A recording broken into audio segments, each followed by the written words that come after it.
Que a alegria possa fazer parte de nossos corações. Falar aqui de nossa alegria, você que está a primeira vez em nossa casa, sinta à vontade. Qualquer dúvida a respeito do funcionamento dos estudos, é só perguntar ao Maurício.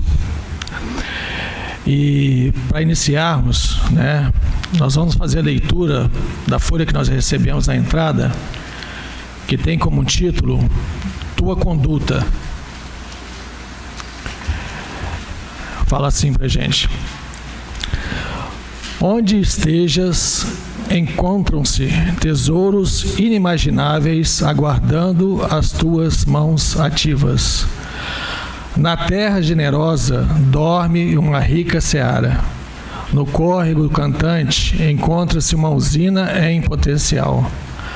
Na estela de pedra está oculta a coluna. Todavia, todos aguardam a ação transformadora do trabalho. O solo espera o arado e a semente. A corrente de água necessita da adequada canalização e a pedra o instrumento que atalhe para o fim a que seja destinada.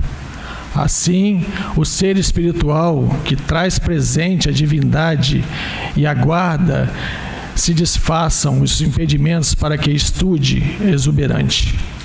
A educação será o recurso vigoroso que te oferece os valiosos bens, por enquanto adormecidos no teu íntimo.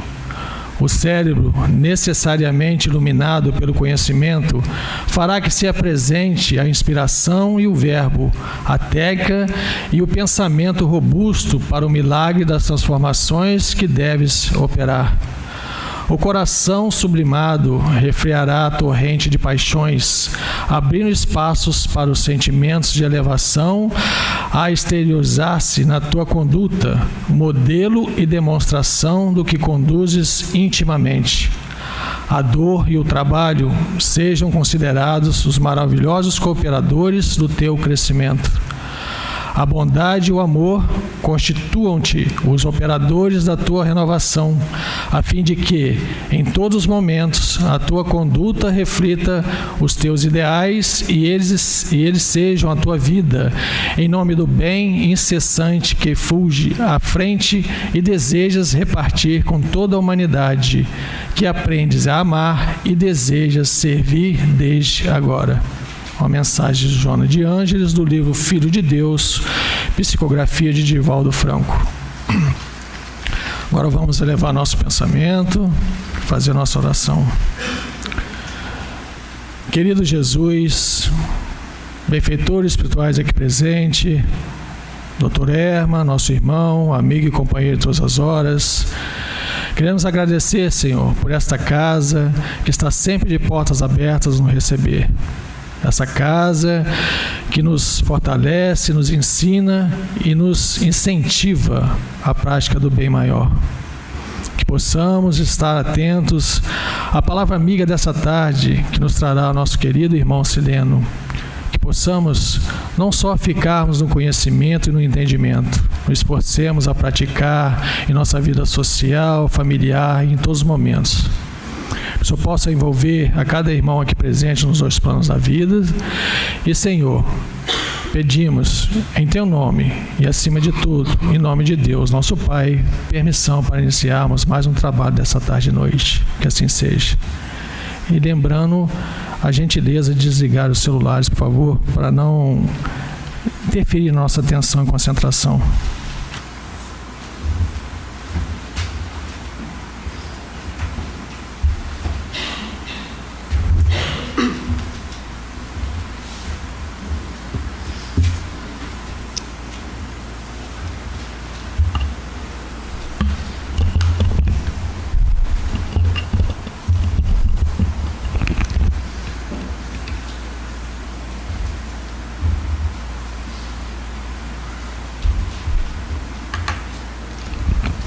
Boa tarde a todos. Pedindo aí a proteção, dos nossos mentores particulares, dos mentores da casa, de Dr. Erma, para que a gente continue o estudo nesta tarde do Livro dos Espíritos. A gente está entrando agora no capítulo 3 lá onde fala da lei do trabalho, né? Nessa folhinha que está na mão de vocês aí, é o capítulo 3, terceira parte, está falando sobre a lei do trabalho. E Kardec começa a questionar os espíritos a respeito dessas questões.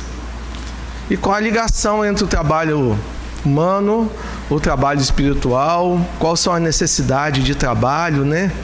E a gente começa a analisar que, segundo a espiritualidade, Jesus esteve aqui pela primeira vez cuidando do povoamento da terra, cuidando da habitabilidade da terra para que nós pudéssemos reencarnar aqui. Então, desde essa época, Jesus já estava trabalhando. A terra é uma bola que se move.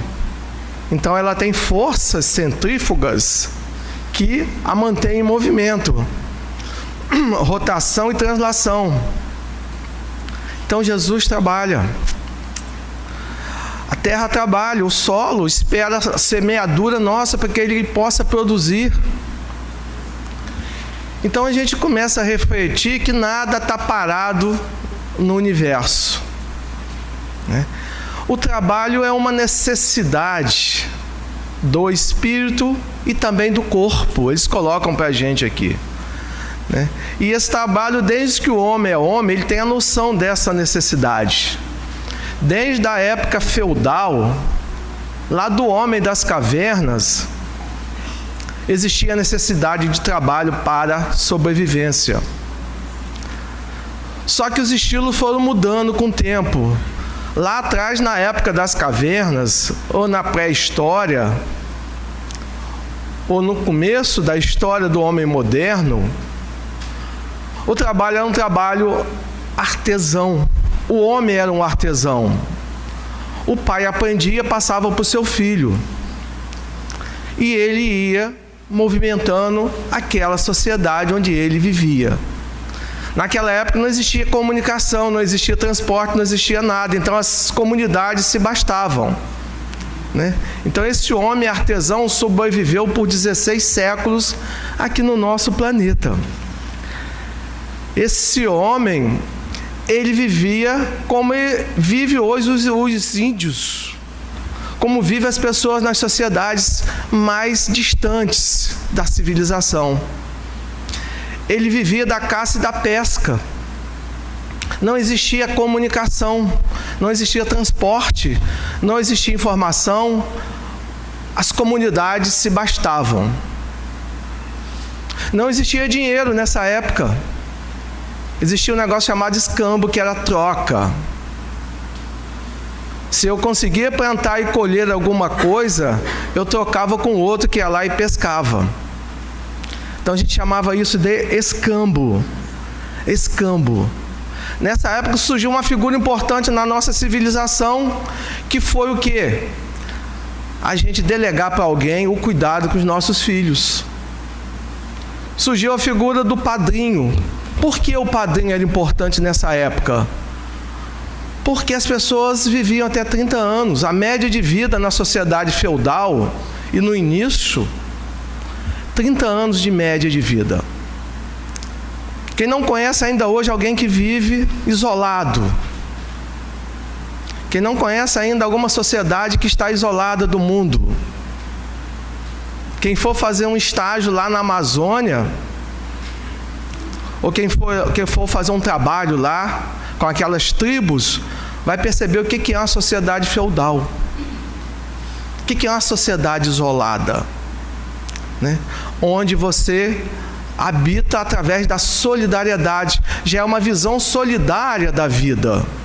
É uma cultura diferente, mas é uma visão solidária da vida. Então, desde essa época, o homem tinha percepção, o ser humano, da sua necessidade de sobrevivência, de movimentar seu corpo para buscar sobrevivência. O homem saía para caçar o urso e precisava trazer o urso para casa porque precisava alimentar os seus filhos. E a mulher era dada a responsabilidade de quê? De cuidar de toda aquela família. Desde aquela época já tinha um encargo muito forte em cima da alma feminina, que era cuidar de tudo, proteger seus filhos, né? Criar, protegê-lo, sem fogo para acender. Era o fogão a lenha. O homem teve que criar o fogo através da fricção para que ele pudesse ter um alimento melhor. E o tempo foi passando, e nessa época existia muita solidariedade e as pessoas eram felizes também. Sociedade isolada, mundo desconhecido, onde as pessoas se bastavam, umas ajudavam as outras. Eram solidárias. Dali que surgiu a figura da mãe de leite. O que é a mãe de leite? Alguém que tem mais leite alimenta a outra que tem menos leite. É um gesto de amor, um gesto solidário. E as pessoas eram felizes? Sim, eram felizes. Porque existia respeito. As famílias se bastavam. A troca era constante. Todos se ajudavam. Mas a roda do mundo girou. O mundo avançou, evoluiu, vieram as descobertas do homem através da sua inteligência. E surgiu a sociedade industrial. Aí já era o homem no trabalho organizado. Esse homem artesão ficou para lá. Já era o homem no trabalho organizado. E surgiu a questão do dinheiro. Surgiu o salário, que é uma palavrinha que vem de sal. Salário vem de sal. Por que salário vem de sal? Porque naquela época era muito difícil você conseguir sal. E sal virou uma coisa rara, como se fosse ouro, como se fosse prata. O sal era raro, você conseguir sal. Então quem conseguia um pouquinho de sal, trocava por um monte de coisas, de outros alimentos. Um pouquinho de sal dava para você trocar por 5 de arroz, 2 de milho.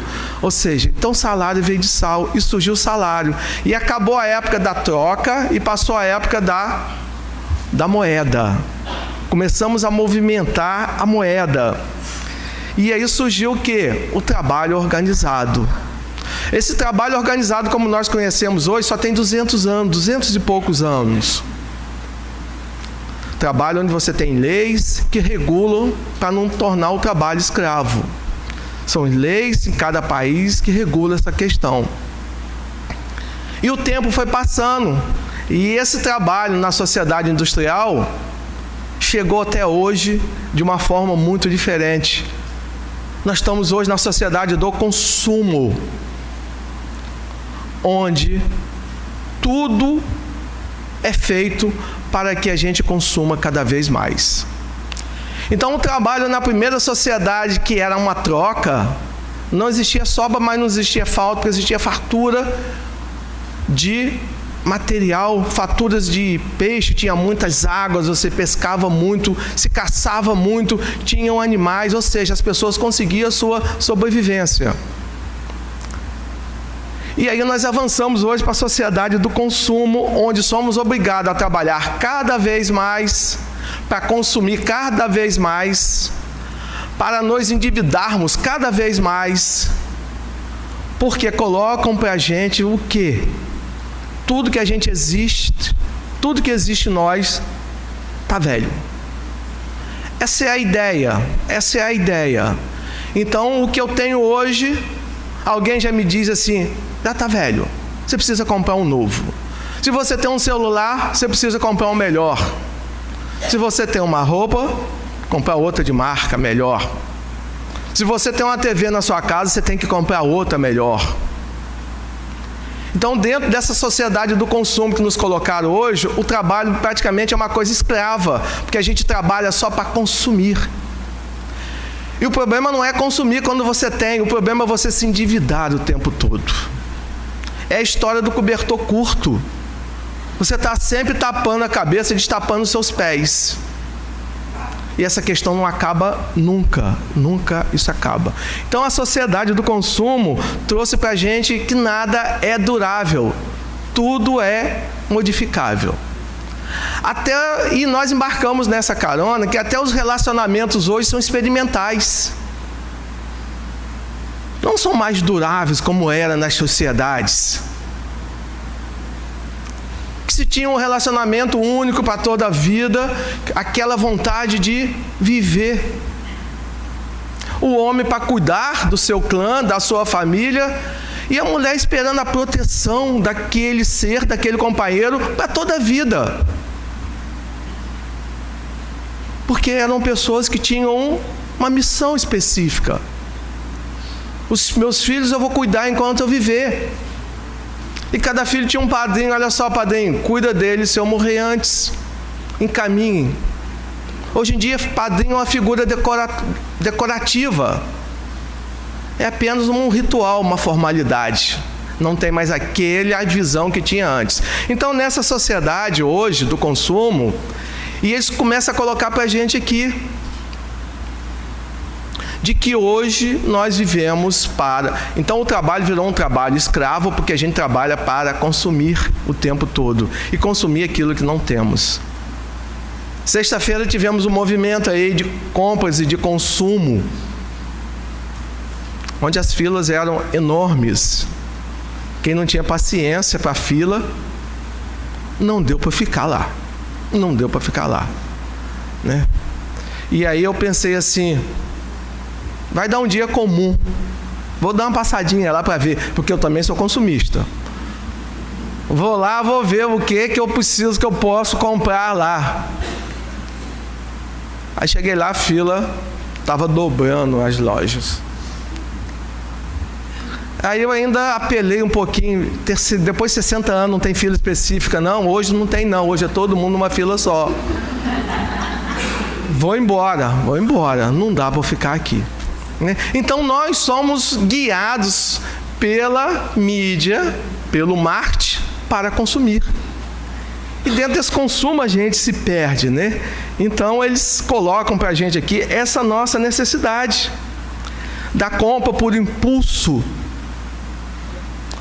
Ensina as boas técnicas econômicas que a gente nunca deve comprar por consumo, por impulso.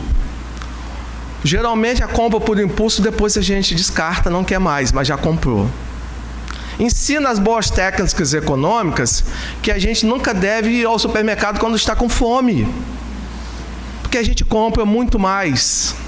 Ensina as boas técnicas econômicas que a gente nunca deve levar nossos filhos ao supermercado, porque tudo que ele quer está ao alcance da mãozinha dele, ele pega e coloca no carrinho. E a gente não tira porque ele vai fazer um escândalo, né? Então ensina as boas técnicas econômicas que a gente só deve ir no salão de cabeleireiro segunda e terça. É quando você consegue negociar menos, por um valor menor. Mas a gente não vive, a gente não pensa nisso, a gente quer consumir. 80% de tudo que é fabricado no mundo, 80% direcionado à vaidade feminina. E vende tudo. Toda a indústria mundial hoje, 80% direcionada à vaidade feminina, e tudo sai. E segundo os estudos, a mulher compra quando está infeliz, porque está infeliz vai comprar. Quando ela está feliz, ela compra porque ela está feliz, vai comprar. Compra sempre. Grandes consumidoras mundiais, são grandes consumidoras mundiais, né? E aí, hoje eu estava vendo uma reportagem, o cara mostrando o seu Jaguar, né? Um jovem, né? Mostrando o Jaguar. 850 mil reais. E o cara babava de felicidade. Eu falei, meu Deus, se tivesse 800 mil reais, não dava no carro. Mas o cara estava feliz, deu, ótimo, maravilhoso. Mas a necessidade de consumo é muito grande nossa. E a gente precisa se atentar para isso. Senão o trabalho vai se tornar um trabalho escravo. A gente só vai trabalhar para comprar, para pagar. E essa vida nossa fica embolada o tempo todo. E a gente não consegue projetar o nosso futuro. Tem um sociólogo italiano chamado Domenico de Masi, que ele diz que a gente tem que guardar 30% do nosso tempo para planejar a nossa vida. Mas se a gente está envolvido em dívida o tempo todo em dificuldades, como pagar, como não pagar, como comprar, a gente não tem tempo de planejar nada. A gente vive atolado em dificuldades e problemas o tempo todo. E a gente não consegue caminhar, planejar nossa vida, administrar nosso tempo e administrar nossas finanças. Lidar com dinheiro é uma arte. É uma arte. Tem gente que consegue. Tem gente que não consegue. Né? E quando a gente não consegue, a gente vai passar por muitas dificuldades. Né? Os judeus têm uma técnica excelente, se fosse possível para a gente. É a técnica dos 3G. Ganhar, guardar, gastar.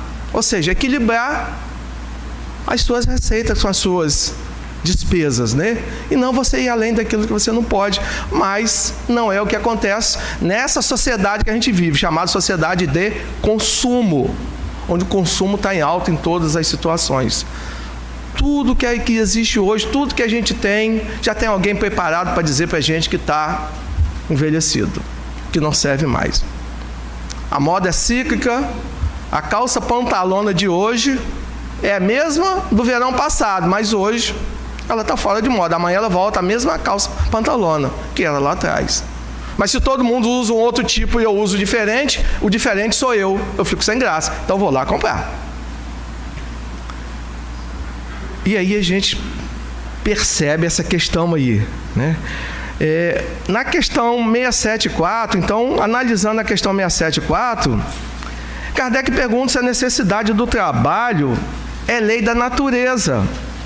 E os espíritos respondem que sim, o trabalho é lei da natureza. Então constitui uma necessidade. E a civilização que obriga o homem a trabalhar mais porque aumenta as necessidades do gozo. Ou seja, o trabalho é uma necessidade de sobrevivência. Mas tudo que eu estou falando, ele está dizendo aqui que a civilização é que aumenta as nossas necessidades. Traz para a gente necessidade que muitas vezes a gente não precisa. Mas ela coloca na nossa mente que a gente precisa. E aí aumenta o quê? As necessidades dos custos que a gente tem. E a gente vive enrolado o tempo inteiro, né? Tem gente que vive batendo cabeça, não dá tempo nem para pensar. Cheio de chave, cheio disso, cheio daquilo, está com a cabeça a mil, não consegue administrar o tempo, não consegue pensar no seu futuro. Planejar o que vai fazer. Né? Então é uma necessidade, mas aqui os espíritos já estão criticando essa questão do consumismo exagerado. Ele diz que a civilização é que obriga o homem a ter essa necessidade. Né? Na 675 ele está perguntando se os espíritos também trabalham, se deve se entender por trabalho somente as ocupações materiais. Ele fala que não, o espírito também trabalha. Gente, imagina se Jesus veio aqui cuidar, né, do nosso planeta, da nossa civilização, né, dos princípios aqui do nosso planeta, da nossa reencarnação. O espírito trabalha. Imagina se você vai desencarnar e vai ficar paralisado. Não tem sentido, não tem sentido. Por quê? Se a gente não morre, se a gente só muda de uma dimensão para outra, tudo continua da mesma forma. Então o espírito trabalha porque as ocupações espirituais também são importantes. No filme Nosso Lar, ou no livro Nosso Lar, quem leu, quem viu o filme, André Luiz, quando desencarnou, o que ele foi fazer lá? Qual foi a primeira ocupação dele? Né? O que André Luiz foi fazer lá? Ele foi limpar, né, naquelas enfermarias, limpar o chão das enfermarias, né, naquelas questões, naqueles ambientes fétidos. Foi para lá que ele foi. Ele foi trabalhar lá. Então a gente continua trabalhando o tempo todo. Não dá para viver de ociosidade. Não dá para viver de ociosidade. Tanto aqui no plano material, como no plano espiritual, né? Então o espírito trabalha. No decorrer das sucessivas reencarnações, o espírito vai adquirindo importante experiência. Ou seja, a gente está evoluindo o tempo todo. Tanto no plano material, como no plano espiritual. No plano espiritual é até melhor, porque lá a gente está com o véu descortinado todas as nossas dificuldades.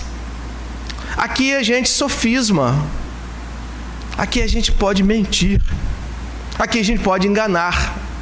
Eu posso falar uma coisa, pensar outra, fazer outra. O ser humano é pródigo nisso. Está falando, mas os olhos estão dizendo que não é aquilo.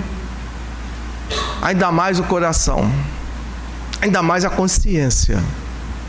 Quantas vezes a gente pergunta, deixa a sua consciência falar, deixa seu coração falar, não é isso que você quer dizer. Agora, quando a gente chega lá, não. A nossa história está aberta, o livro da nossa vida está aberto, e a realidade está lá, para que a gente possa se arrepender, para a gente possa se dedicar ao trabalho, para que a gente possa receber aqueles que vão em processos mais dolorosos do que os nossos, quando nós fomos. A mãe de Gregório levou 400 anos esperando o seu arrependimento lá no plano espiritual. Um imperador terrível aqui na terra, que quando desencarnou juntou uma falange negativa também e ficou lá sem querer evoluir. Então o Espírito trabalha o tempo todo, até quando dorme. Quantas vezes quando nós dormimos, o nosso Espírito é chamado para ajudar em alguma situação? Nos nossos sonhos mediúnicos, quem aqui nunca teve um sonho mediúnico? Todos nós temos sonho mediúnico, sim. A maneira mais próxima que nos aproxima da mediunidade é através dos sonhos. Quem de nós nunca teve um sonho mediúnico? Trabalhando em alguma situação, ajudando alguém, recebendo um ente querido pedindo ajuda. Toda vez que você sonha com um ente querido conversando contigo, alguém que já desencarnou, e você acorda bem, ele está te trazendo boas notícias. Fique calmo, meu irmão, está tudo bem comigo. Agora, quando você sonha e você acorda como se fosse um pesadelo, com seu coração pesado, ele está te pedindo prece, ele está te pedindo ajuda. Isso é o tempo todo, né? Nos grandes desencarnes, nas grandes guerras, os Espíritos colocam para a gente que a gente é chamado o tempo todo para ajudar. Nos tsunamis, as pessoas que estão ali em volta, todos aqueles Espíritos que têm mais uma elevação, não é Espírito superior, aqui nesse planeta não tem. Tem missionários superiores, né? Vieram em missão. Nós somos todos inferiores, estamos todos, né, numa mesma tendência, numa mesma situação. Mas aquele que tem um dom melhor, são chamados para ajudar a receber aquele desencarne coletivo. Então nós estamos trabalhando o tempo todo e ajudando o tempo todo. Por isso que ele diz aqui, o Espírito também trabalha. Quantas vezes acordamos, dormimos e acordamos super cansados? Muitas vezes nosso Espírito trabalhou a noite toda. Estava em missão, estava em ajuda, estava fazendo algo. E a gente acorda cansado e quer descansar um pouquinho mais, né? Então ele coloca para a gente essa necessidade. Esse trabalho, muitas vezes a gente vai para as zonas umbralinas. Se você não tem aonde trabalhar, trabalha na casa espírita. Nosso altivo Panfiro, ele dizia que na casa espírita lá, a primeira vez que ele veio aqui inaugurar o nosso salão, ele falou, olha só, quando eu não tenho nada que fazer, eu vou lavar o banheiro, eu vou fazer alguma coisa, eu vou lá para a casa espírita, que ao menos eu começo a ter vibrações diferentes e me sinto útil. A grande questão humana é se sentir inútil. Todo aquele que se aposenta, coloca um pijaminho e fica em casa, infarta com 5 anos. É a média de vida de 5 anos. Que não quer fazer mais nada. 5 anos é a média de vida no Brasil daquele que se aposenta e vai para casa. Vai cuidar nem que seja dos netos. Vai correr atrás dos netos. Vai ajudar, vai levar na escola, vai fazer alguma coisa. Entendeu? Vai ajudar a educar. Diz que avô só atrapalha. Eu nunca vi disso. Avô é pai pela segunda vez. Não atrapalha não. A gente ajuda sim. Então vamos cuidar dos netos. Fazer alguma coisa, levar na escola, trazer, ver. Vamos ajudar. A questão é você ficar inútil. A ociosidade, a inutilidade é terrível na vida de qualquer ser humano, de qualquer cidadão. Então ele coloca aqui que o Espírito trabalha o tempo todo, né? E eu lembro de Jesus, está lá em João 5,17, que Jesus fala assim, o Pai até hoje trabalha e eu trabalho também. quando questionado pelo judaísmo, que perguntaram assim: mestre, um sábado, você está trabalhando? Ele falou: eu posso trabalhar todo dia. É necessário a gente estar ativo, né? Então, nada está parado, o corpo humano não está parado, a terra está com seus movimentos constantes. O trabalho é uma necessidade pela consciência que falta algo para nós, né? Agora, errado é a gente transformar o trabalho numa necessidade de consumo desenfreado e com finalidade apenas da vaidade humana. E a gente esquece os outros valores, né? Como fazer isso? Como fazer isso? Na 676, caminhando, ele pergunta: por que o trabalho é imposto ao homem? Kardec perguntando. E os Espíritos explicam que pode ser uma expiação ou um meio de aperfeiçoar sua inteligência. Pode ser uma expiação, uma necessidade do passado. Ou seja, no passado eu fiquei com esse débito em relação a tudo que eu prometi fazer na minha encarnação. E quando eu venho para cá, eu tenho que me esmerar nessa questão. Então pode ser uma expiação, uma necessidade. Agora, pode ser um meio também de aperfeiçoar a nossa inteligência, né? Superar desafios, desenvolver a humanidade, praticar curas. Imagina se o homem não tivesse essa necessidade de produzir algo cada vez mais. Nós ainda estaríamos morrendo pela gripe espanhola, que dizimou tantas pessoas. Não haveria a penicilina, que curou tantas doenças. Não haveria hoje a qualidade de vida que nós temos. Eu falei que no homem artesão vivia 35 anos. Hoje a gente vive 80 anos, em média. A média de vida nossa no planeta é 80 anos. O homem vive 6 anos menos. A média de vida da mulher é 80 anos. O homem, 72 anos. Existe uma diferença grande aí. Diferença nos cuidados pessoais, né? Diferença, segundo a psicologia, a psiquiatria, diferença nos sentimentos. Diz que a mulher vive mais em paz com seus sentimentos, né? Ela desabafa mais, né? Ela estiver zangada com você, você sai de perto, se tiver alguma coisa, ela joga, mas acabou ali que passou. O homem fica aguardando, fica trancado o tempo todo, e aí ele morre mais cedo, ele infarta.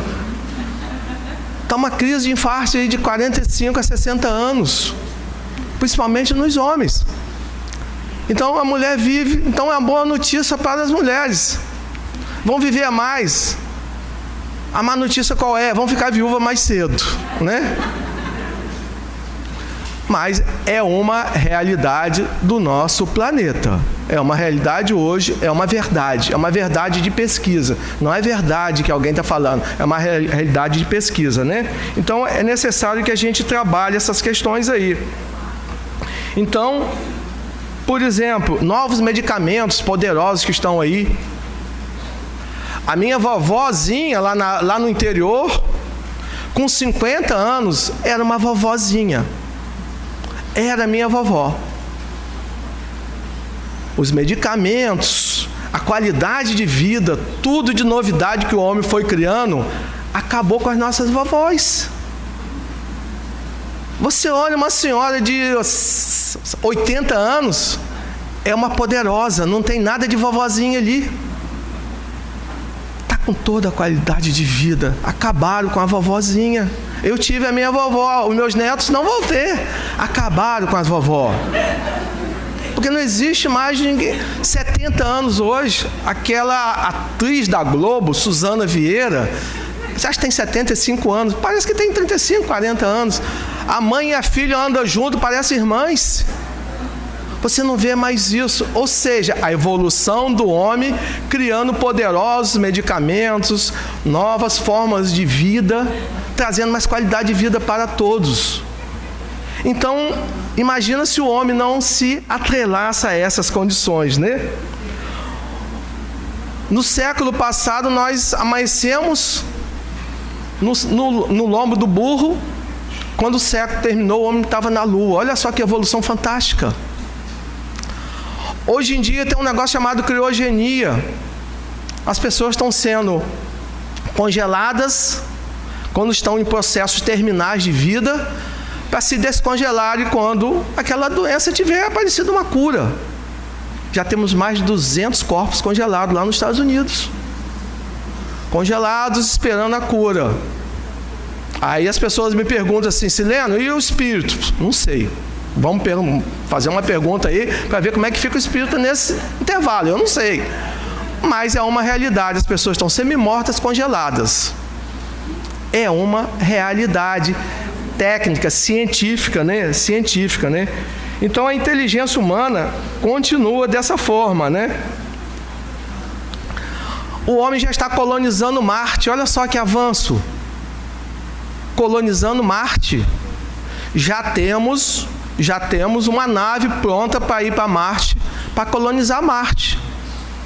Sabe quantas pessoas já compraram a passagem só de ida, não tem passagem de volta? Mais de 50 pessoas. Dizem que as mulheres juntaram dinheiro para mandar seus maridos para lá. Juntaram tudo que tinha. Vai para Marte, não volta nunca mais. Mas é uma realidade do mundo. É uma realidade do mundo. O mundo está assim. Então, olha só, a lei do trabalho é a lei do progresso, é inexorável, não tem como ser diferente. Vai ser assim até o final dos tempos. Então, quem não cultiva o hábito do trabalho, segundo os espíritos colocam para a gente aqui, adquire o vício da preguiça. Esse é o problema. A gente não cultiva o hábito do trabalho, adquire o vício da preguiça. E a preguiça é terrível porque ela é viciosa. A preguiça vicia a gente. Acordar tarde todo dia, não levantar da cama, não fazer o que deve, e vai ficando, e vai ficando. No final você acostuma seu corpo com aquela preguiça. E aí depois você não quer mais se movimentar, né? E a gente fica chamando as pessoas de preguiça, muitas vezes sem razão. Chamamos os baianos, né? Diz que o baiano são os preguiçosos. Injustiça, né? Injustiça, muita injustiça. Dizem que um baiano estava numa rede, e aí de repente ele ligou para a mãe, perguntou, mamãe, tem remédio contra picada de cobra aí, mamãe? E a mãe se apavorou, meu filho, o que houve? A cobra te picou? Não, mamãe, ela está vindo lá na esquina ainda. Isso não é assim, o baiano não é tão preguiçoso. Mas a gente vai rotulando as pessoas, né? A gente vai rotulando as pessoas. Eu tinha um amigo no trabalho que ele dizia assim, cabia a mim distribuir serviço para ele. Aí ele falava assim, toda vez ficava lá enrolando o tempo todo. Toda vez que você dava um serviço a ele, dizia, eu trabalho para viver, eu não trabalho para morrer não. Tem gente assim, que cultiva o vício da preguiça e depois quer que a sua vida tenha um impulso. Como que vai acontecer isso? É necessário que a gente busque essa melhoria. Emmanuel, no livro Caminho, Verdade e Vida, lá na lição 4, ele ensina que todos os recantos observamos criaturas queixosas e insatisfeitas. Mas que o problema não é o gênero da tarefa, mas a compreensão que existe sempre a oportunidade na vida da gente.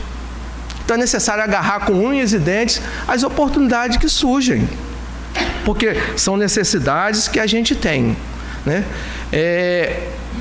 Eles não colocam aqui para a gente na questão de você fazer da sua vida apenas um trabalho. Você tem que ter lazer, você tem que cuidar da sua família, você tem que viver com seus filhos, ou seja, você tem que distribuir, administrar bem seu tempo.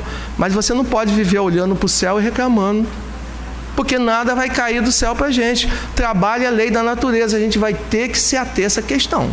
A gente vai ter que buscar as oportunidades, por mais difíceis que sejam, né? É fácil? Não é fácil. Não é fácil. O desemprego tira a dignidade das pessoas.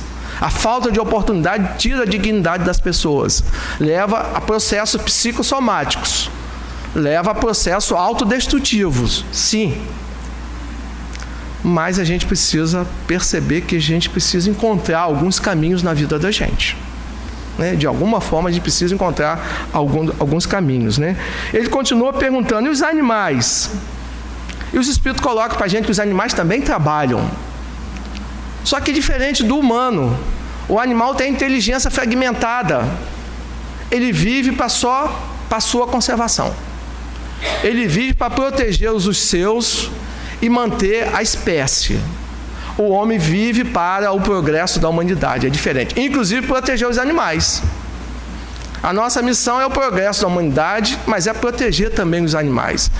Os animais, a inteligência dele é uma inteligência que se fragmenta. E nós temos animais muito inteligentes, né, que nos acompanham. O cachorro, nós temos o golfinho, nós temos tantos animais aí que têm um nível de inteligência alto. Né? Se você parar para analisar, quando algum animal morre no meio dos outros, ele faz um cerco ali, choram ali. Se alguém não viu, um dia observe isso. Eles choram ali, eles lamentam ali. Eles percebem que um deles não está mais ali, junto deles. E a gente maltrata muitos animais, né? E a gente prende os animais numa gaiola para satisfação nossa, esquecendo que a vida dele não é numa gaiola. Ninguém gostaria de viver preso numa gaiola. Por que prendemos os animais? Por que colocamos os animais para brigar uns com os outros até a morte? Como se fosse jogando os homens nas arenas, lá na época do Cristo, na perseguição dos cristãos? Então a inteligência do homem também é para proteger o que? A vida. A Terra é um planeta comum. A Terra é a nossa casa. Não é a casa do outro, não. É a nossa casa, é a minha casa, é a sua casa. Então é necessário que a gente proteja essa casa. Porque quanto mais eu destruir essa casa, mais quando eu retornar aqui no meu processo reencarnatório, eu vou encontrá-la pior. E as minhas expiações serão piores depois. Então é necessário que a gente proteja, inclusive os animais. A inteligência deles é fragmentada, eles existem para se protegerem. Para educar seus filhos e protegerem. E a gente precisa ajudá-los, né? E não destruí-lo como fazemos, né? Então os animais também eles têm a sua necessidade. Aí a outra pergunta: o cara que nasce no berço de ouro não precisa trabalhar nunca, recebe uma grande herança, é filho de um rei, nasceu no reinado, tem tudo a tempo e a hora, não precisa disputar uma bola sequer, não precisa correr atrás de uma pipa, nunca ralou um joelho, tem pessoa para lhe servir o tempo todo, dinheiro o tempo todo. Isso, Kardec questiona sobre isso, né? E os Espíritos respondem: nada o desobriga de se tornar útil aos seus semelhantes. A prova da riqueza é a pior das provas que o ser humano pode passar. Se a gente tiver que escolher entre a riqueza e a dificuldade financeira, numa próxima reencarnação, é melhor a gente escolher a dificuldade financeira. É muito mais meritória, se dá muito mais valor ao que você conquista. Pode ser pouco, mas tem valor para você. Agora, quando você tem muito, você não dá valor. E aí você se perde nessa questão. E quando você se perde no materialismo, você se afasta de Deus. Porque você só quer o consumo. Aquele consumo que os Espíritos criticaram aqui, na questão 674, ela chega talhada às pessoas que têm as facilidades. E se afasta de Deus, se afasta dos outros, acha que compra a consciência de todo mundo, e quando desencarnam se deparam com a realidade. O Evangelho fala da rainha de França. Uma rainha que, quando chegou lá, o que ela se deparou? Com muitas dificuldades, pelas facilidades que ela teve aqui. Então ele diz que aquele que recebe, ele tem que tornar útil aquilo que tem. Então esse filho de magnata, jogador de futebol, precisam ter alguma coisa. Os grandes bilionários do mundo, eles construíram fundações. A Fundação Bill Gates, por exemplo, ela cuida das doenças na África. Uma parte do dinheiro dele vai para lá. Cuida de curar as epidemias lá em Angola. Trabalha as questões humanitárias no planeta. Está fazendo alguma coisa. Porque é um dos caras mais ricos do mundo, para onde que vai isso tudo? Não vai levar. O que a gente não trouxe, a gente não vai levar. A gente tem que fazer bom uso deles, né? Teve um bilionário brasileiro chamado o Playboy Jorginho Guilherme. família dele, dona do Copacabana Palace. Ele nunca trabalhou.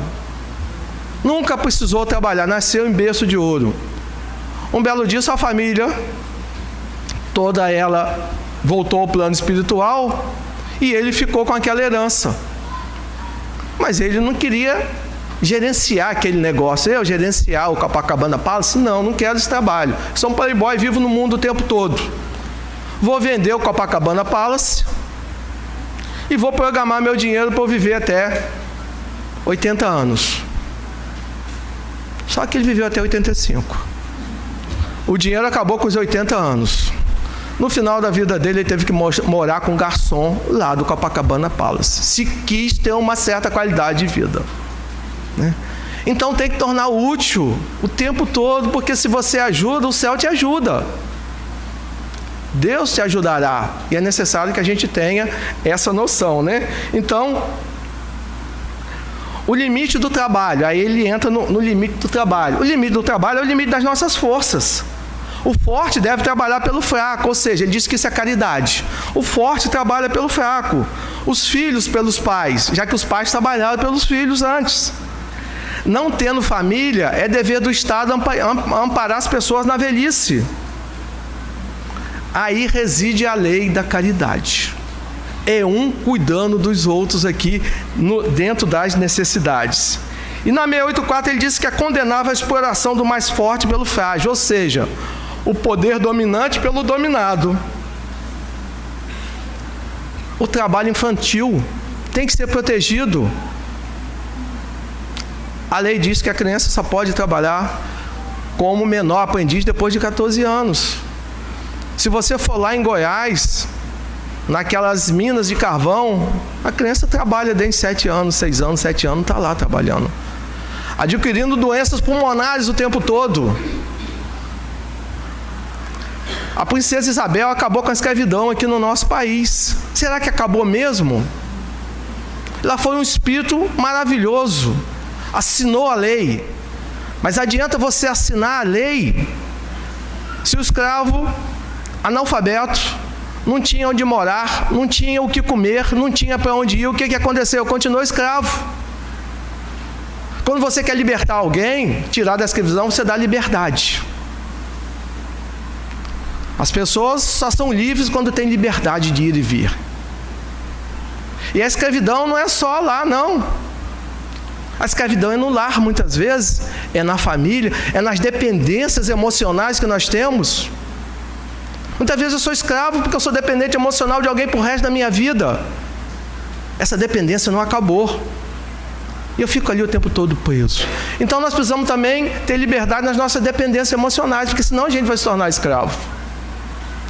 Então a liberdade é necessária, a escravidão precisa ser liberta de nós, porque senão a gente vai continuar o tempo todo, né?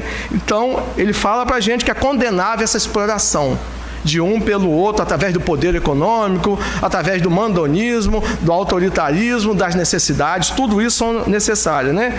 E nos comentários finais, Kardec coloca que cabe aos governos, aí ele faz um comentário muito interessante, lá atrás, né, século passado, ele faz um comentário sobre a questão dos governos. Ele diz que cabe aos governos prover condições para que as pessoas encontrem onde trabalhar.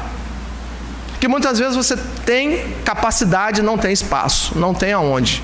Então ele diz que é uma das missões de cada governo é gerir com ética e decência os nossos recursos para que a gente encontre condições de trabalho. Também é uma necessidade, né? E ele diz que sem trabalho aumenta a pobreza e a miséria, trazendo flagelos sociais, né? Então nós precisamos o quê? A preocupação com o outro, e esse é um equilíbrio. Eu termino aqui lembrando de Mandela. Mandela levou 28 anos preso por um pedido de direito de igualdade, por um grito de igualdade.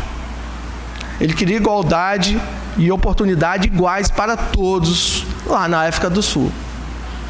Então, me reporta a esse comentário final de Kardec aqui. Cabe aos governos. Mas esse comentário dele também me leva a uma outra reflexão. O planeta somos nós. Os governos democráticos nós elegemos. Então, se a gente não escolhe direito, as dificuldades serão para todos, né? Mas você vê que lá atrás já existia essa preocupação de Kardec em relação a isso, né? Comentário dele: cabe aos governos prover condições para que as pessoas encontrem onde trabalhar. Senão haverá o quê? Crise, flagelos sociais, e isso deságua nas guerras que nós vimos. E numa guerra, gente, ninguém perde, todo mundo, ninguém ganha, todo mundo perde. Até quem ganha numa guerra perde. E não é só a guerra de arma, não. São os conflitos diários que a gente tem. Até nas nossas guerras familiares. É bom que a gente reflita, né? Até onde vão as nossas guerras familiares, né? Ninguém vence. Todos nós perdemos, né? Então o trabalho, concluindo aqui, o trabalho é uma necessidade do homem, o espírito trabalha. Todos nós não podemos viver na ociosidade. Aquele que não precisa trabalhar, que tem muitos recursos, pode utilizar isso em prol da humanidade, ajudar as pessoas, né? O homem é um ser inteligente, trabalha para o progresso da humanidade, para proteger os próprios animais que são nossos dependentes, né? Então a gente conclui aqui com essa lição aqui de Kardec. Concluímos aqui o nosso capítulo número 3, tá? Que o Senhor possa nos abençoar e que a gente possa trabalhar bastante, né, gente? Em prol de nós, em prol nosso, em prol da humanidade.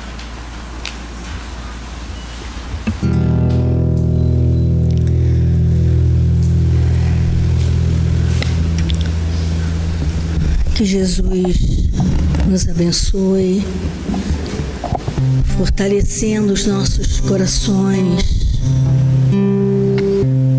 acompanhando a canção Prece, segue na vida, sempre amando, e o inimigo perdoando. O inimigo nosso somos nós mesmos, que acalentamos o nosso coração ainda tanta mágoa, tantos dissabores, raivas, ódios, tantas dificuldades. Precisamos desenvolver o sentimento maior para conosco mesmo, trabalhando em nós essas dificuldades que limitam o nosso crescimento espiritual,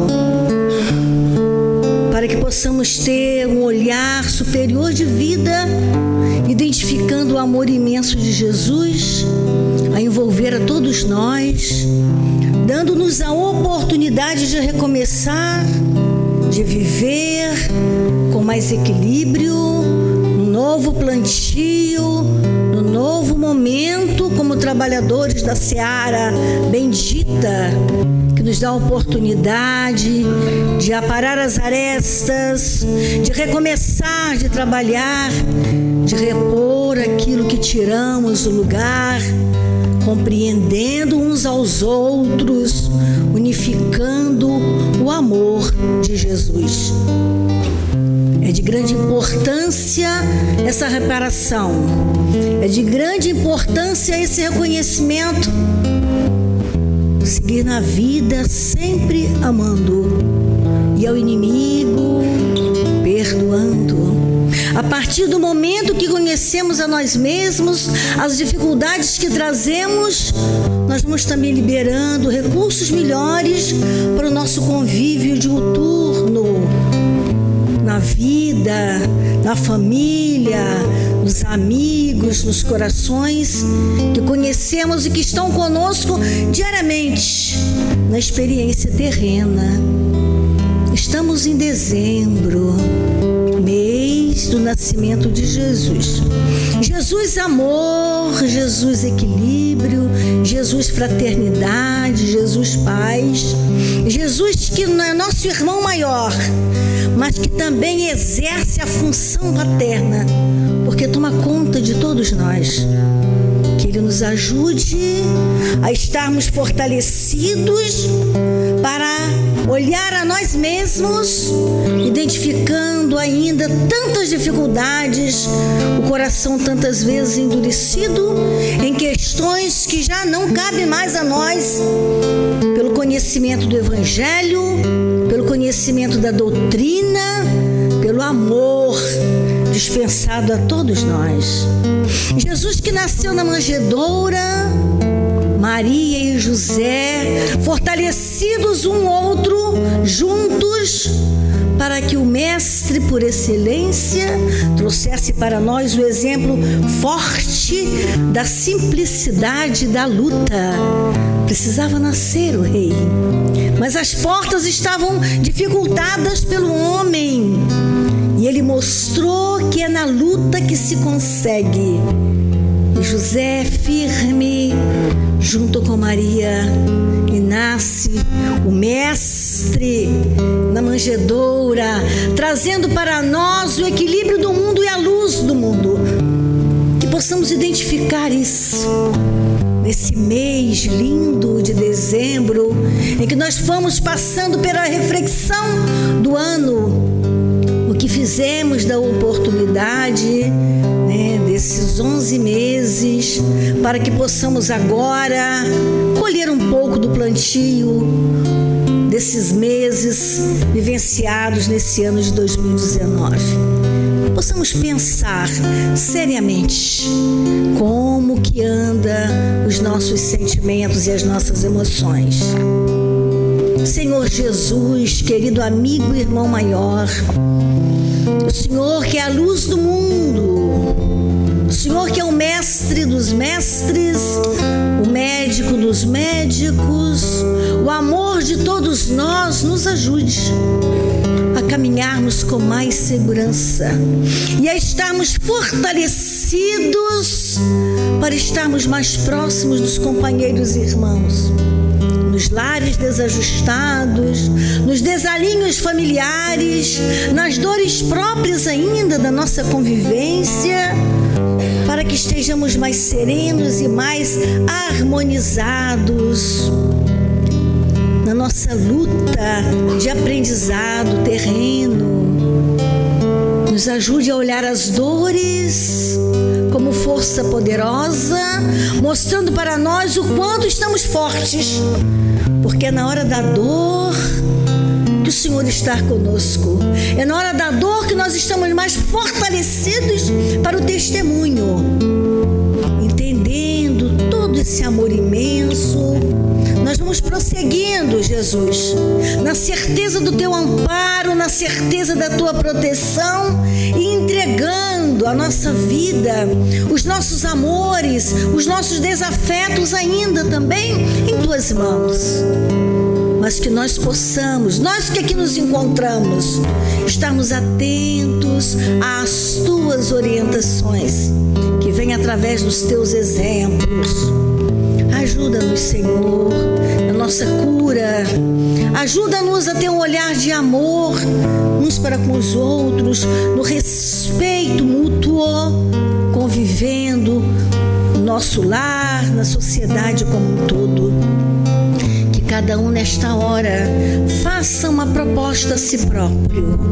O que eu preciso vencer, o que eu tenho que vencer, quais são as minhas dificuldades que eu reconheço nesse momento, e que possamos pedir a Jesus que nos ajude a reparar, a organizar, para estarmos assim mais tranquilos na nossa vida como um todo.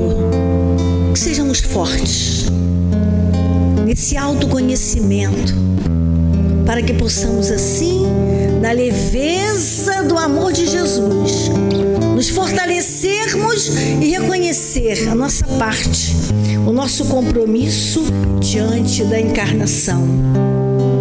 Ser conosco, Mestre Jesus.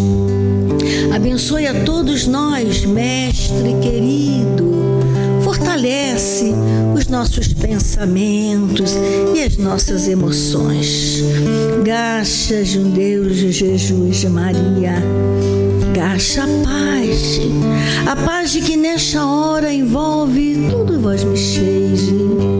Vós me cheije, tenha certeza do amor, este amor de nosso Senhor que acalenta jamais. Que todos vós me cheije que estão com o coração aí sofrendo, e que as lágrimas desce nesta hora, tenha certeza que é alívio para a alma é alívio para o coração. E se a dor estiver muito forte, tenha certeza que está com suporte suficiente para dar conta dessa dor que se apegenta, que se aproxima, porque nosso Senhor não deixa ninguém sem ajuda, sem olhar amigo e sem proteção, sem a medicação do amor de nosso Senhor. As dores são próprias da alma encarnada na terra, mas traz um grande aprendizado, que é a reflexão. Por que a dor se apegenta? Por que ela é tão forte tantas vezes que parece que não vai ter fim? É que o irmão precisa refletir mais, precisa compreender por que tudo isso está acontecendo. Para que está acontecendo tudo isso? Mas não esquece de identificar a presença amiga de nosso Senhor Jesus Cristo, que Ele abençoa, ampara, sustenta todos nós. Graças a Deus, meus filhos. Graças a Jesus e a Maria. Estejam firmes na fé e na certeza de que não caminham sozinhos. Que assim seja, na paz de nosso Senhor Jesus Cristo. Graças a Deus, que assim seja.